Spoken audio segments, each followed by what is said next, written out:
தேர்தலை பற்றி விவாதங்கள் நடக்கிறது, நேர்பட பேச உள்ளிட்ட பல தொலைக்காட்சிகளிலே அதிலே நான் பார்க்கிறேன். நம்மை பற்றி என்ன சொல்லுகிறார்கள் என்று பார்க்கிறேன். ஓரிருவர் நல்ல கருத்துக்களை சொல்லுகிறார், பெயர்களை சொல்ல விரும்புகிறேன். ஆனால் ஓரிருவர் நஞ்சை கட்டுகிறார்கள் மதிமுகவை பற்றி. அந்த கட்சி எங்கே இருக்கிறது, அவர்களுக்கு என்ன சீட்டு கொடுப்பது என்று அந்த தொலைக்காட்சி விவாதங்களிலே பங்கெடுக்கிறார். நல்ல குளிர்சாதனம் பொருத்தப்பட்ட அறையிலே உட்கார்ந்து கொண்டு பேசுகிறார். அதே வசதியோடு வீட்டிலும் இருப்பார்கள். அவர்களுக்கு நம்முடைய தியாக பயணம் தெரியாது. இந்த இயக்கம் தான் இந்த நாட்டிலே ஸ்டெர்லைட் ஆலையை விரட்டி காட்டியது. இந்த இயக்கம் தான் நெய்வேலி நிலக்கரி நிறுவனம் பெருமுதலாளிகள் கையில் போக விடாமல் வாஜ்பாயை சந்தித்தான், அதை நிறுத்தி அந்த முடிவை மாற்ற செய்தது. முல்லை பெரியாருக்கு லட்சக்கணக்கான மக்களை நம்முடைய உத்தம வலயத்திலே இருக்கக்கூடிய அப்பாஸ் அவர்களோடு சென்று 658 ஊர்களிலே பிரச்சாரம் செய்து 10 லட்சம் மக்களை திரட்டி முல்லை பெரியாருக்கு ஒரு பாதுகாப்பை தேடி கொடுத்தவர் தான் ஜெயபிரகாஷ் நாராயணன் என்ற இளைஞன், திருமணம் ஆகாத இளைஞன். அந்த மேடையிலே வந்து என்னிடம் எனக்கு ஒரு 5 நிமிடம் பேச வாய்ப்பு கொடுங்கள் என்று கேட்டார். நேரம் இல்லப்பா, உண்ணாவிரத ஆரம்பிச்சு பணி 8 ஆயிடுச்சு என்று சொல்லி அனுப்பினேன். அதற்கு 3வது நாள் திரும்ப நான் தேனிக்கு வந்தேன். ஓடோடி வந்தார்கள். ஒரு இளைஞன் நேரு சிலை மீது ஏறி நின்று பெட்ரோலை ஊற்றி தீ வைத்துக் கொண்டார். உடல் பூராவும் எரிந்து விட்டது. தெரிந்தவுடன் நீங்கள் உடனே அவரை இங்கே சேர்க்காதீர்கள், மதுரை அப்பல்லோ ஆஸ்பத்திரியில் தான் பேண்ட் வார்டு இருக்கிறது, தீக்காயங்களுக்கு மருந்து அறுவை சிகிச்சை செய்ய வசதி இருக்கிறது, உடனே மதுரைக்கு கொண்டு போங்கள் என்று சொன்னேன். டிஎஸ்பி வந்தார். அவரிடமும் நான் இதைத்தான் சொல்லி இருக்கிறேன். மறுநாள் மதுரைக்கே சென்று ஜெயபிரகாஷ் நாராயணன் இருந்த அந்த அறைக்கு சென்றேன். இதற்கு மத்தியில் அந்த மேடையிலே கொடுக்கப்பட்ட கடிதங்களை எல்லாம் திமு ராஜேந்திரனை கொண்டு பரிசீலித்த போது அதிலே ஒரு கடிதத்தில் மேலே ஜெயபிரகாஷ் நாராயணன் என்று எழுதியிருந்தது.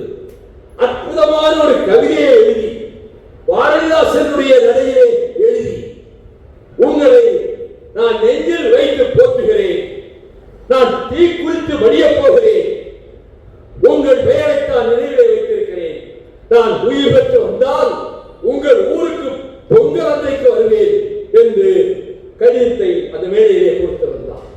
நான் மதுரை ஆஸ்பத்திரிக்கு போனேன். அவர் வைக்கப்பட்டிருந்த அந்த அறையை திறந்துவிட சொல்லி தயங்கினார்கள் டாக்டர்கள்.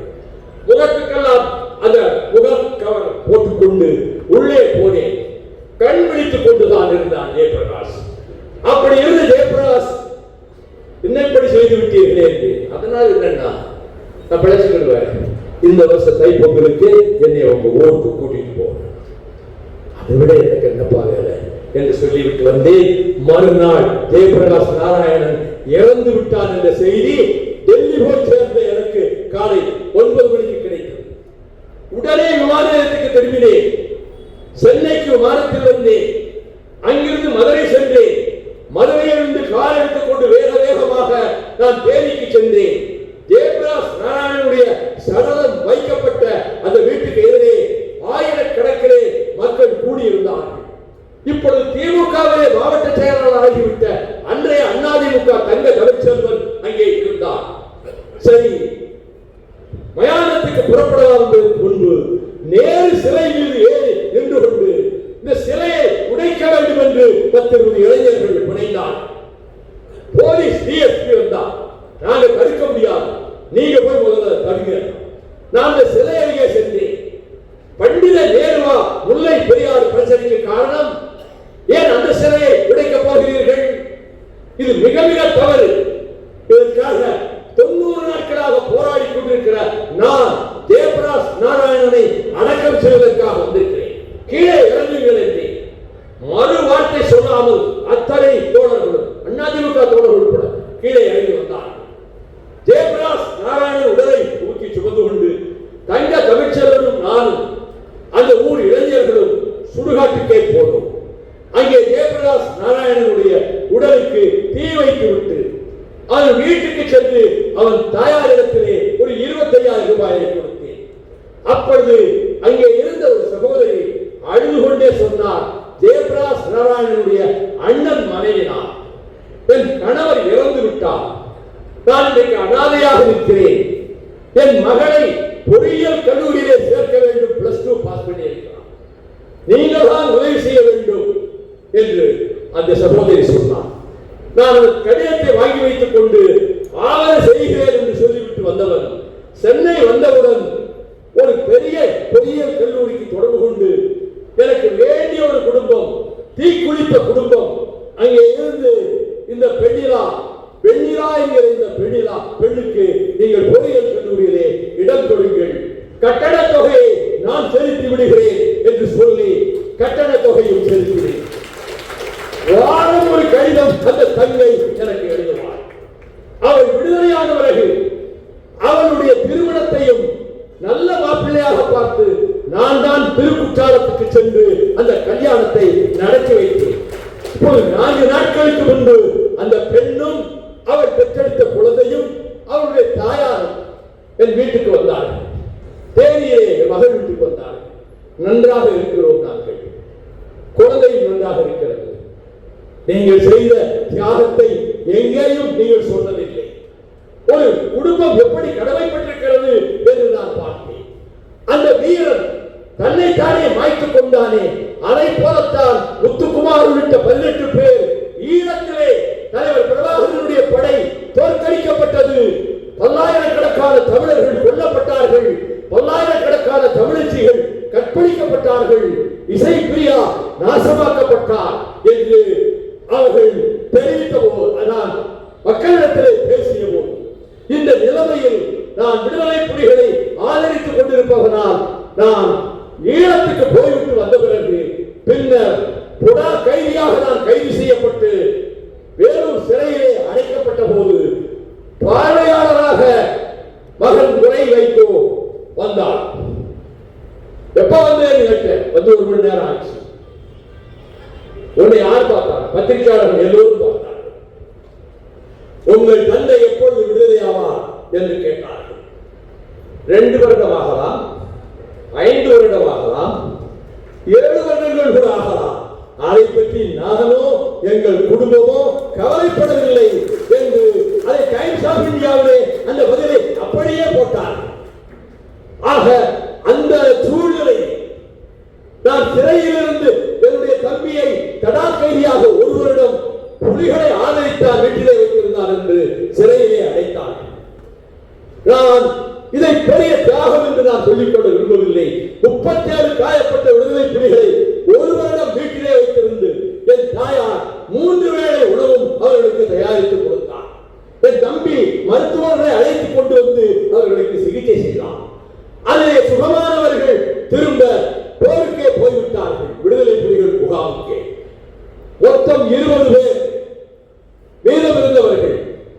அவர்களை அங்கே இருந்து பாளையங்கோட்டையில் ஒரு வாடகை வீட்டில் கொண்டு போய் என் தம்பி அவனும் அவன் துணைவியாரும் குடும்பத்தோடு இருப்பதாக காட்டி அங்கே பெரிய அறை 2 இருந்தது, அதிலே வைத்திருந்தார்கள். 3 பேருக்குத்தான் முழு உருவம் கைகா, மற்றவர்களுக்கு 2 கை கிடையாது, ஒருவருக்கு 2 கால் கிடையாது, ஒருவருக்கு 2 கண்ணும் தெரியாது, முழங்கைக்கு கீழே 2 கையும் கிடையாது, முழங்காலுக்கு கீழே 2 காலும் கிடையாது. அப்படி ஒருவர். அவரை என் தம்பி ஒவ்வொரு நாளும் கழிப்பறைக்கு தூக்கி கொண்டு போய் உட்கார். இப்படித்தான் எங்கள் குடும்பத்தில் அவர்கள் பராமரிக்கப்பட்டார். பின்னர் பூலித்தேவர் சிலையை நான் முதலாக நானும் என் தம்பியும் கழுகுமலைக்கு பக்கத்திலே இருக்கக்கூடிய வடத்துப்பட்டியிலே திறந்து வைத்துவிட்டு அந்த கூட்டத்துக்கு இன்றைய அமைச்சர் நேரு, பொன்முத்துராமலிங்கம், மறைந்த தங்கபாண்டியன், அங்கே காதவாச்சா வெள்ளச்சாமி உகவை மாவட்டத்திலிருந்து என்னோடு வந்து சிலை திறப்பதை கலந்து கொண்ட போது நான் 1.25 மணி நேரம் விடுதலை புலிகளை பற்றியே பேசினேன். திரும்ப வந்து காரில் ஏறியவுடன் சொன்னார்கள், நாங்கள் இனி போவது ஜெயிலுக்கு தான். நீங்க பேசுற பேச்சுக்கு எங்களை ஒருவரும் கூட வெளியே விட மாட்டாங்க. ஒருவர் ராஜபாளையத்திலே இறங்கிக் கொண்டார், ஒருவர் மதுரையிலே இறங்கிக் கொண்டார், காதல் பச்சா கமுதிக்கு போய்விட்டார். அதற்கு பிறகு நேரு திருச்சியிலே இறங்கிக் கொண்டார். நான் வீட்டுக்கு போகிறேன், ரயில் தாமதமாகிவிட்டது. 7 மணிக்கு போக வேண்டிய ரயில் 9:30 விட்டால் போறது. நான் வீட்டுக்கு போகிறேன், வாசலிலே என் மனைவி கவலையோடு நின்று கொண்டிருந்தார். இவ்வளவு வாட்டமா இருக்கீங்க, என்னாச்சு தெரியாத உங்களுக்கு? அங்க தம்பி ரவிச்சந்திரனையும் வீட்டில் இருந்த மற்ற விடுதலை புலிகளையும் கைது செய்து கொண்டு போய்விட்டார்கள். அப்ப இங்க இருந்த 3 பேர் என்ன செஞ்சீங்க? இந்த 3 பேருக்கு கதர் சட்டையும் கதர் வேட்டியும் கொடுத்து கடற்கொடியை பின்னாடி பறக்க விட்டு காதையும் அனுப்பி வச்சுட்டு அவங்களுக்கு காயம் இல்லை. அந்த 3 பேரையும் என்ன செய்தீர்கள்? எனக்கு ஒன்றும் தோணல. இந்த இயக்கத்துக்காகவும் சுயமரியாதை இயக்கத்துக்காக பாடுபடுகிற டாக்டர் பேரை சொல்ல விரும்பவில்லை. அதற்கு தகவல் அனுப்பி அவர் வீட்டுக்கு அனுப்பிவிட்டேன். அதற்கு பிறகு இங்கே உங்க செயலாளர் பாலன் அவர்களை தன் வீட்டுக்கு அழைத்துக் கொண்டு போய்விட்டார். அவர் மனைவி கர்ப்பிணி. இந்த 3 பேரும் மேலே முதல் மாடிக்கு போர் வழியில் இருக்க தாழ்வாரத்தில் இருக்கிறார்கள். திடீரென்று விருந்தினர்கள் அந்த வீட்டுக்கு வந்து விட்டார்கள். மிளகாய் வற்றலை வறுக்கும் போது தும்மல் வந்து விட்டது. தும்மினால் போலீஸ் வந்து விடுமே என்று தும்மலை அடக்கிக் கொண்டார்கள். அதற்கு பிறகு அதிலே சிவத்தான் என்பவன் தலைவருக்கு பாடிகார்டாக இருந்தவன் அவன் வீட்டுக்கு வந்தான். அவன் எப்படி வெளியே அனுப்புவது? இந்து பத்திரிகையிலே கட்டம் கட்டி இந்த படத்திலே இருப்பவரை அடையாளம் சொன்னால், கண்டுபிடித்து சொன்னால் 25,000 பரிசு என்று விளம்பரம் செய்து விட்டார். அவனை என்னுடைய மருமகன் வீட்டிலே வாடகை வீட்டிலே கொண்டு போய் விட்டு வந்தேன். என் மருமகனுடைய மைத்தினர் டிவி பார்த்துக் கொண்டிருக்கிறார். இவன் அடுத்த அறையிலே இருக்கிறான் செவத்தான். அந்த டிவியிலே இந்த படத்திலே இருப்பவரை கண்டுபிடித்து சொன்னால் 25,000 காவல்துறை வெகுமதி என்று அனுமதி கொடுத்திருக்கிறது. இந்த வீட்டிலே இருந்த அவருக்கு கைகால் நடுக்கமெடுத்து விட்டது. உடனே என் மருமகன் ராஜசேகர் அங்கே வந்தார். அவனை கூட்டிக் கொண்டு சிவத்தானே பெங்களூர் போகிற பேருந்திலே ஏற்றி விட்டான். இவன் கண் முன்னாலேயே போலீஸ் பட்டாளம் அந்த பஸ்ஸை மறித்தது. சரி, இவன் கைது செய்யப்பட்டு விடுவான் என்றார். அவர்கள் தற்செயலாக சோதனைக்கு வந்திருக்கிறார்கள். இவனை பார்க்கவும் இல்லை, கண்டுபிடிக்கவும் இல்லை. இவன் பெங்களூர் போய்விட்டான். போய்விட்டு 2 மாதம் கழித்து ஈரோடு பொதுக்கூட்டத்தில் இருக்கிறேன். அங்கே வந்தான். எப்படியாவது என்னை நாட்டுக்கு காட்டுக்கு நீங்கள் அனுப்பி வைக்க வேண்டும் என்றான். நல்ல நம்முடைய புதுக்கோட்டை பாவாணன் தொடர்பு கொண்டு அங்கே இருந்து ஒரு படகிலே போவதற்கு ஏற்பாடு செய்து செவத்தானை நான் ஈழத்துக்கு அனுப்பி வைத்தேன். இவையெல்லாம் நான் சொன்ன காரணம். அவ்வளவு உறுதியோடு இருந்தனா நரேந்திர மோடி அரசுக்கு ஆதரவாக கூட்டணி அமைத்தனா, பிஜேபியோடு கூட்டணி வைத்தனா. தேர்தல் முடிந்திருக்கிறது. நானும் கணேசமூர்த்தியும் எஸ்.எஸ். சின்ஹா வீட்டிலே உட்கார்ந்திருக்கிறோம். கணேசமூர்த்திக்கு தொலைபேசி வந்தது. அதில் இலங்கை அதிபர் ராஜபக்சேவை பிரதமர் பதவியேற்புக்கு அழைப்பு விடுத்திருக்கிறார் என்று தொலைக்காட்சியிலே செய்தி ஓடுகிறது என்றார். நான் உடனே அவரிடத்தில் என்ன கொடுமை இது என்றேன். ஆமாம், கொடுமைதான். என்ன செய்ய போகிறீர்கள்? இதை நான் எதிர்ப்பேன் என்று சொல்லிவிட்டு ராஜஸ்தான் முதலமைச்சர் அந்த மகாராணியாருடைய வலியுறுத்தவர் அவரை போய் பார்த்தேன். நீங்கள் பிரதமரிடத்திலே போய் முறையிடுங்கள். பிரதமர் எங்கே போயிருக்கார்? குஜராத் போயிருக்கிறார். அவருக்கு அங்கிருந்தவாறு 2 பக்கத்துக்கு ஒரு கடிதம் எழுதி இமெயில் அனுப்பினேன். அனுப்பிவிட்டு உடனே நான் உங்களை சந்திக்க வேண்டும் என்று எழுதியிருந்தேன். மறுநாள் எனக்கு அழைப்பு வந்தது. குஜராத் பவனத்திலே பிரதமர் நரேந்திர மோடி இருக்கிறார், நீங்கள் அங்கே வரலாம், 3 மணிக்கு பிற்பகல் வந்து விடுங்கள்.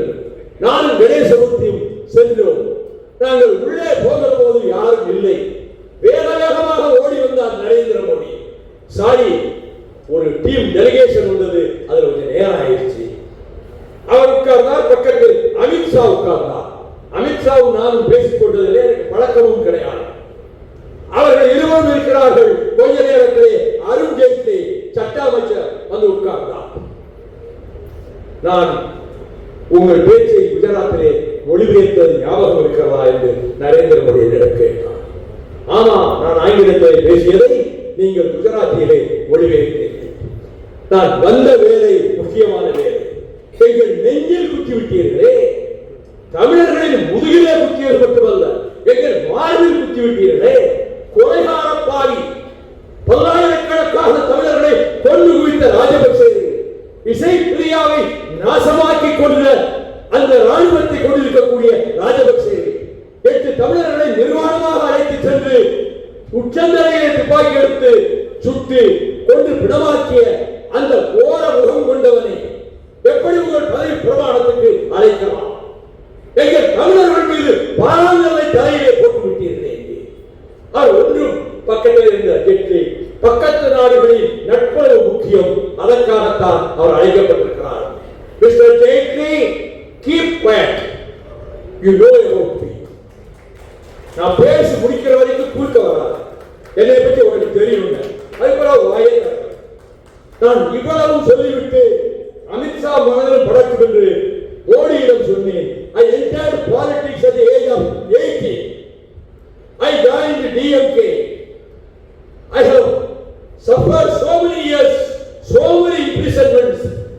25 times I have gone to the jail. ஆனால் அவரிடம் சொன்னேன், ஒரு சல்லி காசு நான் சம்பாதிப்பதில்லை.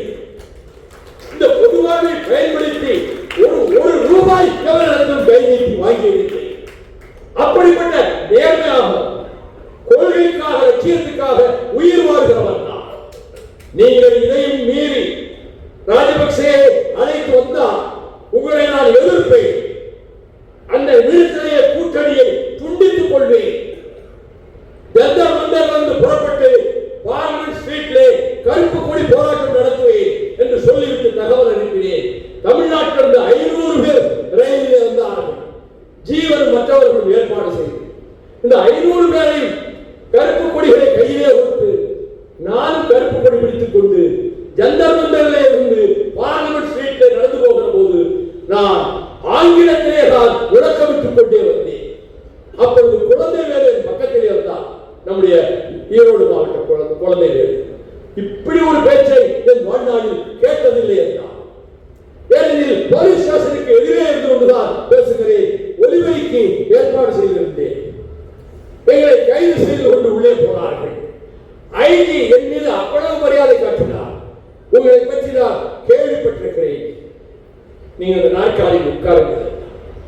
பகத்சிங்கை பாராளுமன்றத்திலே வெடிகுண்டு வீசிய பின் அவன் இங்கே இருக்கிற ஒரு அறையில் தான் ஒரு நாள் முழுக்க அடைத்து வைக்கப்பட்டிருந்தார் என்று நான் வரலாற்றை படித்திருக்கிறேன்.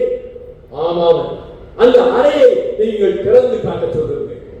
நான் அந்த அறைக்குள்ளே சென்று அந்த மண்டலையிலே உட்கார்ந்து பகத்சிங்காக மனதுக்குள்ளே ஒரு பிரார்த்தனை செய்துவிட்டு வர வேண்டும் என்று நினைக்கிறேன்.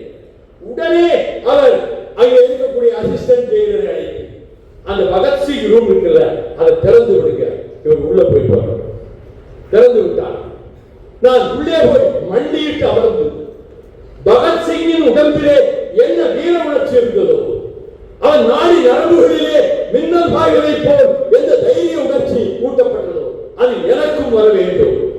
வாழ்நாள் போராடிலும் எதற்கும் அஞ்சாமல், அடிபணியாமல், சுயமரியாதையை இழக்காமல், தன்மானத்தை இழக்காமல் நான் வாழ வேண்டும் என்று உறுதி செய்து கொண்டு நான் வந்தேன். பதவி பிரமாணம் நல்ல நேரம் பார்த்து மாலை 6 மணிக்கு தான் ஆரம்பித்தது. 9:30 மணி வரை பதவி பிரமாணம் நரேந்திர மோடி அமைச்சர்கள். அதுக்கு பிறகு ஐஜி வந்து இப்ப நீங்க விடுதலை செய்யப்பட்டீங்க, நீங்க போகலாம் என்றார். அதன்படிதான் நான் வந்தேன். இதை ஏன் குறிப்பிடுகிறேன்? ஒரு கூட்டணியில் இருந்து இவர் தேர்தலுக்கு தேர்தல் கூட்டணி மாறுகிறவன். இவரோட பெற்றோந்தி என்னை படித்தார்கள். பத்திரிகைகளிலே என்னை விமர்சனம் செய்து அதிமுகவை விமர்சனம் செய்தார்கள். அவர்களுக்கு சொல்வேன், ஒரு கூட்டணியில் தலைமை அமைச்சர் என்னை அமைச்சராக்க வேண்டும் என்று விரும்புகின்ற ஒரு கூட்டணியில் அவர்கள் ராஜபக்சேயை பதவி பிரமாணத்துக்கு அழைத்தார் என்பதற்காக அந்த நிமிடமே கூட்டணியை உடைத்துக் கொண்டு பிரதமருக்கு கருப்பு கொடி காட்டிய கூட்டம் எங்கள் மறுமலர்ச்சி திராவிட முன்னேற்றப்படாது. ஆக இதை நான் நிறுவனத்துவமாக தெரிவிக்கிறேன். கூட்டணி மாறுகிற போது கொள்கை அடிப்படையில், லட்சியத்தின் அடிப்படையில் தான் நாங்கள் முடிவுகள் எடுத்திருக்கிறோம். ஆகவேதான் நான் மந்திரி பதவியை வேண்டாம் என்று சொல்லி வாஜ்பாயிடமும் அத்வானியிடமும் சொன்னதை ஈரோடு மாநாட்டிலே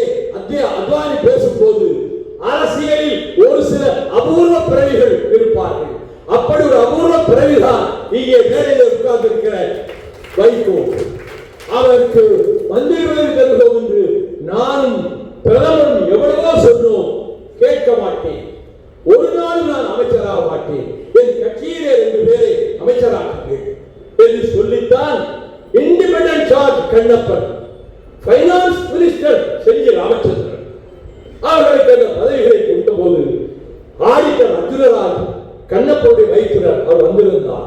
மாமனுக்கு மந்திரி ஆசை வந்துவிட்டது என்று என் அறைக்குள்ளே அவர் சொல்லிவிட்டு நேற்று ராத்திரி எதுவும் சொல்லிட்டு இருக்காரு. இவர் மந்திரியாக என்ன, எங்களை இணை மந்திரியாக்க வேண்டியதானே?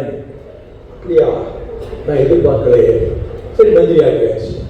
அப்பொழுது சொன்னார் ஆடிட்டர், நீங்கள் இப்பொழுது செய்திருக்கிற தியாகம் மறுமலர்ச்சி திமுக தொண்டர்கள் அனைவரும் உங்களை விட்டு விலகாமல் இருப்பதற்கு இதுவே காரணமாக மந்திரி பதவியே வேண்டாட்டால் நமக்கென்னையா பதவி என்று இருப்பார்கள் என்றார்.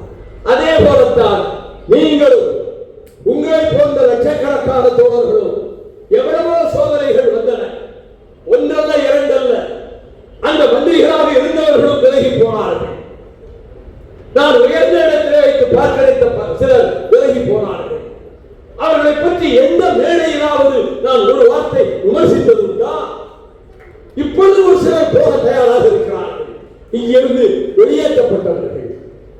அதை அவர்களையும் நான் விமர்சிக்க மாட்டேன். அவர்களுக்கு விருப்பம் போகிறார்கள். நீங்களும் அதை பற்றி கவலைப்பட வேண்டாம். அப்படி விலகி செல்கிறார்களே இந்த கட்சி இல்லை.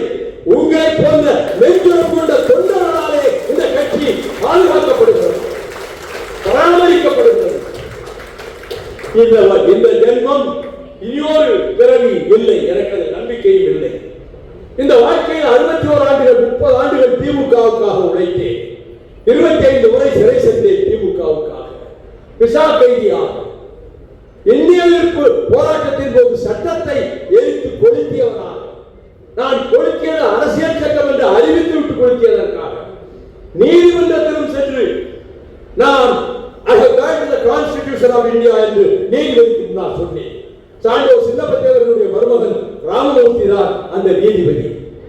எனக்கு ஹானரபிள் அக்யூட்டல், கௌரவமான விடுதலை கொடுத்தார். ஆகவே அப்படி திமுக தொண்டன் தலை கொண்டு விடக்கூடாது, நீ சட்டத்தை எரிக்க கூடாது என்றார் கலைஞர். ஒரு சில மாறம் சொல்லி எம்பி பதவி போய்விடும், நமக்காக தினமும் பேசுகிற வைகோ பார்லிமெண்ட்டுக்கு வர முடியாது, இந்த சட்டத்தை கொடுக்க கூடாதுன்னு சொல்லுங்க. அப்படியே சொன்னார். மாறன் காலை விட்டு இறங்கி போய்விட்டார். கலைஞர் வீட்டுக்குள் நுழைந்தார், நானும் கூட நுழைந்தேன். என்ன என்றார், ஊழல் தான் வைகோ சட்டத்தை கொடுத்துவார் என்று போர்டு வைத்திருக்கிறோம், போஸ்டர் ஒட்டி இருக்கிறோம். இப்பொழுது இந்த சட்டத்தை கொடுக்க கூடாது என்றால் இவன் வெறும் மைக் புலி, ஆவேசமா பேசுவான். ஜெயிலில் உள்ள பயந்துவிட்டு சட்டத்தை கொடுத்து ஓடிச்சான்னு சொல்லி சொன்னார். கட்சி தொண்டர்களை கேட்டு டீக்கடை வாசலிலே தலை குனிவாரே, அதற்கு இடம் கொடுக்க மாட்டேன். நீங்கள் மீண்டும் என்னிடத்திலே இதை கொடுத்தாரே என்று சொன்னாதீர்கள் என்று வீட்டுக்கு சென்று போன் ரிசீவரை வெளியே எடுத்து வைத்து விட்டேன். செல்போன் அந்த காலத்திலே கிடையாது. மாலை ரயிலிலே கோவில்பட்டியில் இறங்கி கலிங்கப்பட்டி சென்று என் தாயாரிடத்திலே காலில் விழுந்து ஆசி பெற்றுக் கொண்டு வருகிறேன். தந்தி வந்தது, கலைஞர் வந்தது. You should not burn the Constitution. அங்கிருந்து திருநெல்வேலி சென்றேன். மாவட்ட செயலாளர் லக்குமணன் கலைஞர் பேராசிரியர் பேரில் தந்தி கொடுத்திருக்கிறார், நீங்க சட்டத்தை கொடுக்க கூடாது. என்ன செய்ய, கொண்டாங்க பாக்கெட் வச்சுக்கிறேன், அதையும் பாக்கெட் வச்சுக்கிறேன். திட்டமிட்டபடி சட்டத்தை கொடுத்துவேன் என்று நான் கொடுக்கும்போது அரசியல் சட்டம், இந்திய அரசியல் சட்டம் அதனுடைய 17வது பிரிவு, ஓடும் மேகங்களே, பாடி செல்லும் பறவைகளே, சென்னை மத்திய சிறையில் இருக்கிற கலைஞரிடத்தில் போய் சொல்லுங்கள், உங்கள் தொண்டன் உங்கள் தம்பி எல்லையில் ரதவீதியிலே சந்திப்பிலே அரசியல் சட்டத்தை கொளித்து விட்டார் என்று சொல்லுங்கள் என்று அவருக்கு அந்த கடிதத்தில் உரம் பெற்றவர்கள் முடிவெடுத்தால் இறைவன் சொல்லையும் மன்னன் சொல்லையும் கேட்க மாட்டீர்கள் என்ற அந்த திருக்குறளை சேர்த்து எழுதி அனுப்பினேன். நான் 3 மாதங்களுக்கு விடுதலை பெற்று வந்தபோது 1000 விளக்கு உசேன் என்னை கட்டி பிடித்துக் கொண்டு கலைஞருக்கு இப்படி ஒரு கடிதம் எழுதினீர்களாம், அதை என்னிடத்திலே வாசித்து காட்டி எப்படிப்பட்ட வீர வீரர்கள் எல்லாம் நம் இயக்கத்தில் இருக்கிறார்கள் பார்த்தீர்களா என்ற கடிதத்தை இடத்திலே கொடுத்தார். அவ்வளவு மகிழ்ச்சி அடைந்தார். ஆகவே அப்படி ஒரு காலம். அதற்கு பிறகு நான் நீக்கப்படுகிற போது தலைவர் கலைஞரையே கொலை செய்வதற்கு விடுதலை புலிகள் வைகோவின் அரசியல் லாபத்துக்காக இந்த முடிவெடுத்திருப்பதாக ஊர்ஜிதமாகாத ஒரு தகவல் மத்திய சர்க்காருக்கு வந்திருக்கிறது. Unconfirmed report. இதை செப்டம்பர் 22 ரயிலிலே புறப்பட்டு காரைக்குடி அண்ணா பிறந்தநாள் விழா கூட்டத்துக்கு போக வேண்டிய தஞ்சை கூத்தரசன் வந்து சந்தித்தார். கலைஞர் கூப்பிட்டார். நேற்று என்ன கோயம்புத்தூர் மாவட்டத்தில் சிறுமுகையில சீர்ணையாமே வைகோவை பற்றி மானடாக புகழ்ந்தாயாமே என்ன நினைச்சிட்டு இருக்கிற? ஒரு வாரத்தில் பாரு அதிர்ச்சி அடையக்கூடிய செய்தி உனக்கு கிடைக்கும். அக்டோபர் 3 அந்த கடிதத்தை நிறுவனம் வெளியிட்டார். நான் என் உலகமே சூன்யமாகிவிட்டது. 1000 நச்சு பாம்புகள் என்னை தீண்டி விட்டன. 1000 பேய்கள் என்னை கொட்டிவிட்டன. என் உலகம் சூன்யமயமாகிவிட்டது. இருட்டுக்குள்ளே இருக்கிறேன். என் எதிர்காலம் என்ன ஆகும் தெரியாது என்று அறிக்கை கொடுத்தேன். அண்ணன் கண்ணப்பன் அவர்கள் என்னை தொலைபேசியில் அழைத்து ஏன் இவ்வளவு கடுமையான அறிக்கை கொடுத்திருக்கிறீர்கள், அதை சந்தித்துக் கொள்ள வேண்டியதாக என் மனதிலே பட்டதை நான் அறிக்கையாக கொடுத்திருக்கிறேன் என்றேன். அதன் பிறகு நான் வெளியேற்றப்பட்டதற்கு பிறகு கொச்சிப்பட்டி தண்டபாணி தீ குளித்தார், இடிமலை உதயன் தீ குளித்தார், மேலப்பாளையம் ஜஹாங்கீர் தீ குளித்தார், உப்பிலியாபுரம் வீரப்பன் தீ குளித்தார், கோவை காமராஜபுரம் பாலன் தீ குளித்தார். 5 மடிந்து விட்டனர். அந்த தியாக நெருப்பிலே பிறந்ததுதான் மறுமலர்ச்சி திராவிட முன்னேற்ற கழகம் என்கின்ற இந்த லட்சிய இயக்கம். இதை என் முன்னால் இவ்வளவு பேர் திரளுவார்கள் என்று ஒரு கண்பிடிக்காத கரிக்கப்பட்டி கிராமத்திலே விவசாய குடும்பத்திலே பிறந்த எனக்கு பின்னால் இவ்வளவு பெரிய பெரிய குடும்பங்களை சேர்ந்தவர்கள், திமுக வரலாற்றுக்குரிய குடும்பங்களை சேர்ந்தவர்கள் தமிழ்நாட்டிலே குடவாசல் கூட்டத்துக்கு 10,000 வாகனங்கள் வந்தன. எழுச்சி பேரணி முதல் நாள் பிற்பகல் 3 மணியிலிருந்து மறுநாள் காலை 6:45 வரையிலே நடந்தது. லட்சக்கணக்கான மக்கள், தமிழ் மக்கள் வந்திருந்தார்கள். அந்த எழுச்சி பேரணியை போன்ற ஒரு பேரணி சென்னை மாநகரில் இதுவரை நடந்ததில்லை, இனியும் நடக்கப் போவதில்லை. ஆனால் அப்படி எழுச்சி பேரணிக்கு பிறகு எழுச்சி நடைபயணம். பாலகுருசாமி கோயம்புத்தூருடைய செயலாளர். நான் கோயம்புத்தூர் வழியாகத்தான் 51 நாட்கள் நடந்து சென்னை போய் சேர்ந்தேன். அதன் பிறகு 2004 சிறையை விட்டு வெளியே வந்தவுடன் மதுவை எதிர்த்து 3000 தொண்டர் படையினருடன் தாமரவண்டி கரையிலே இருந்து முன்பு போகாத மாவட்டங்களுக்கெல்லாம் சென்று 1200 கிலோமீட்டர் நடந்து சென்னை போய் சேர்ந்தேன். அதற்கு பிறகு நியூட்ரினோவை எதிர்த்து 7 நாட்கள் நடைபெறும் நடத்தினேன். முல்லை பெரியாருக்காக நடைபெறும் நடத்தினேன்.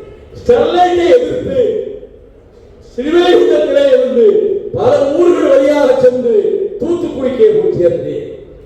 அப்பொழுது ஸ்டெர்லைட்டை எதிர்த்து பின்னர் வடக்கு மன்றத்துக்கு போனேன். இங்கே 2 பேர் இறந்து போனார்கள் ஸ்டெர்லைட்டிலே. வைகோ விடுதலை புலிகளை அழைத்துக் கொண்டு வந்து அவரை கொலை செய்து விட்டார் என்று ஸ்டெர்லைட் அதிபர் பத்திரிகைக்கு செய்தி கொடுத்தார்.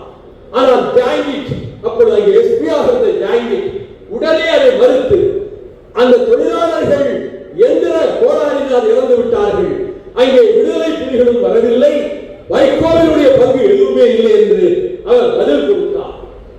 அதை நான் தஞ்சாவூருக்கு போகிற வழியிலே பேப்பரை வாங்கி படித்தேன். இப்படி எத்தனையோ கட்டங்கள். ஆனால் தமிழகத்தின் உரிமைகளை காப்பதற்காக, கூடங்களும் அணுகுலை எதிர்ப்பதற்காக ராஜீவ் காந்தி பார்லிமெண்டிலே லோக்சபாவிலே தாக்கல் செய்துவிட்டு ராஜ்யசபாவிலே வந்து நாங்கள் சோவியத் ரஷ்யாவோடு ஒரு உடன்பாடு போட்டிருக்கிறோம், அதன்படி இந்தியாவில் ஒரு அணுகுலை அமைக்கப்படும் என்று அறிக்கை கொடுத்தார். நான் உடனே எழுந்து கேட்டேன், எந்த ஊரிலே அணுகுலை அமைக்கப் போகிறீர்கள்? இது சொல்லப்பட மாட்டான். ஏன் கூடங்குளத்திலே எங்கள் தென் தமிழகத்திலே நீங்கள் அணுகுலை அமைக்கப் போகிறீர்கள்? எங்கள் தென்னாடு சுடுகாடாகிவிடும், இதை அனுமதிக்காதீர்கள் என்ற போது அவர் தெர்மல் பிளான்ட்ல இருந்தால் ரேடியேஷன் வருகிறது என்று எனக்கு பதில் சொன்னார். சபாஸ், உலகத்திலேயே இந்த ராஜீவ் காந்தியை போன்ற ஒரு விஞ்ஞானியை நான் கேள்விப்பட்டதே இல்லை. அணுமுறையில் இருந்து வருகிற கதிரியக்கமும் தெர்மலில் இருந்து வரக்கூடிய கதிரியக்கம் ஒன்றுதான். கிட்டத்தட்ட 1988 நவம்பர் 21 22 கூகுளிலே பாருங்கள், இந்த அணுகுமுறையை பற்றி பாருங்கள். 2.5 பக்கத்துக்கு நானும் ராஜீவ் காந்தி மோதிக்கொண்ட அந்த செய்தி வரும். ஆக தமிழகத்துக்காக, செந்தமிழ் மொழிக்காக, தமிழ்நாட்டின் உரிமைகளுக்காக, நதிநீர் ஆதாரங்களை பாதுகாப்பதற்காக நான் நாடாளுமன்றத்திலும் பேசினேன், மந்தை வெளிகளிலும் திடல்களிலும் பேசினேன். ராத்திரி 12 மணிக்கு போவேன். 93 நான் நீக்கப்பட்டதற்கு பிறகு 10,000 மக்கள் இங்கே காத்திருப்பார்கள். 11 மணிக்கு போவேன், 10,000 மக்கள் காத்திருப்பார்கள். அப்படி எங்கு சென்றாலும் லட்சக்கணக்கிலே வந்தார்கள். 291 பொதுக்குழு உறுப்பினர்கள் திமுகவிலிருந்து என்னோடு வந்தார்கள். 9 மாவட்ட செயலாளர்கள் என்னோடு வந்தார்கள். செங்குத்தான பிளவு என்று மார்க்சிஸ்ட் கட்சி விமர்சித்தது. ஆனால் அதற்கு 4 ஆண்டுகள் கழித்து வந்த தேர்தலில் நான் 300 ஓட்டு வித்தியாசத்திலே விளாத்திக்குளத்திலே தோற்று போனேன். சிவகாசி நாடாளுமன்றத்தில் 12,000 ஓட்டு வித்தியாசத்திலே தோற்று போனேன். தோற்றது நல்லதுதான். நம் தோழர்கள் எல்லோரும் தோற்று நான் ஒருவன் மட்டும் ஜெயித்தா அது சிறப்புக்குரியது அல்ல என்றுதான் கூட்டம் போட்டு பேசினேன். இப்பொழுது நம்முடைய சகோதரர்களுக்கு சொல்வேன், நம்முடைய எதிர்காலத்தை தீர்மானிப்பதற்கு முதல் களம் இங்கேதான், கொங்கு மண்டலத்தில் தான். இங்குதான் இடைத்தேர்தல் வந்தபோது திமுக அணியை பின்னுக்கு தள்ளிவிட்டு நான் நிறுத்திய வேட்பாளர் 2வது இடத்துக்கு வந்தார். கோட்டை கோயம்புத்தூர் என்று சொல்வது வழக்கம். இந்த கொங்கு மண்டலத்தில் தியாகபூமியாம் திருப்பூரில் இவ்வளவு நேரம் இந்த நிகழ்ச்சியை நடத்துவதற்கு நான் நேரம் எடுத்துக்கொண்டேன். பொதுக்குழுவிலே 2.25 மணி நேரம் பேசினேன். நிர்வாக குழுவிலே 1.25 மணி நேரம் பேசினேன். என் உடம்புக்கு ஒன்றும் ஆகாது. நான் ஆரோக்கியமாக எனக்கு ஆயுள் கட்டி அதை துணிவு சொன்னார்கள்.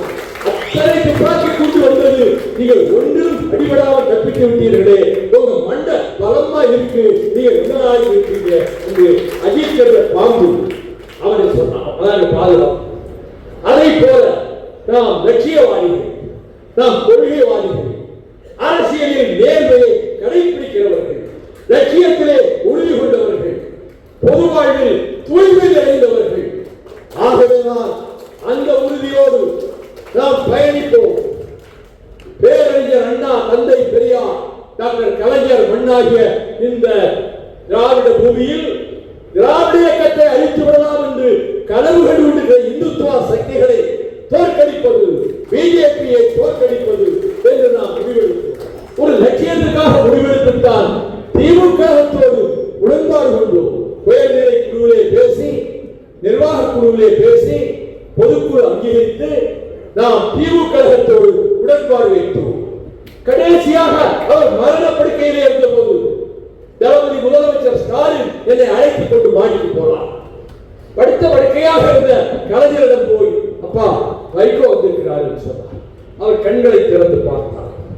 உங்களுக்கு எப்படி நான் பக்கபலமாக இருந்தேனோ அதை போல தம்பிக்கும் என் வாழ்நாளில் இனி பக்கபலமாக இருப்பேன் என்று சொன்னவுடன் அவர் முதலில் என் கரத்தை பற்றினார். பிறகு ஸ்டாலின் அவர்கள் என் கரத்தை பற்றிக் கொண்டார்கள்.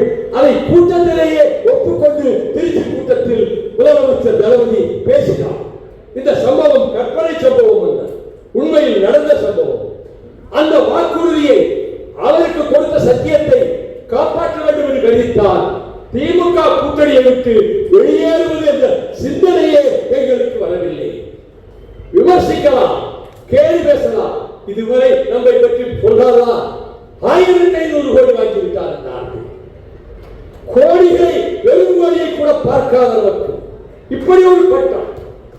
எந்த நேர்மை எனக்கு கவசமாக இருக்கிறதோ அந்த கவசத்தை உடைக்க முற்பட்டார்கள். நான் நேர்மையாகத்தான் இருக்கிறேன்.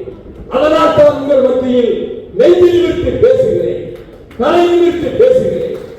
நீங்களும் இந்த கைதத்தோடு நின்று விடாமல் சொன்னபடி 200 பேரோ 500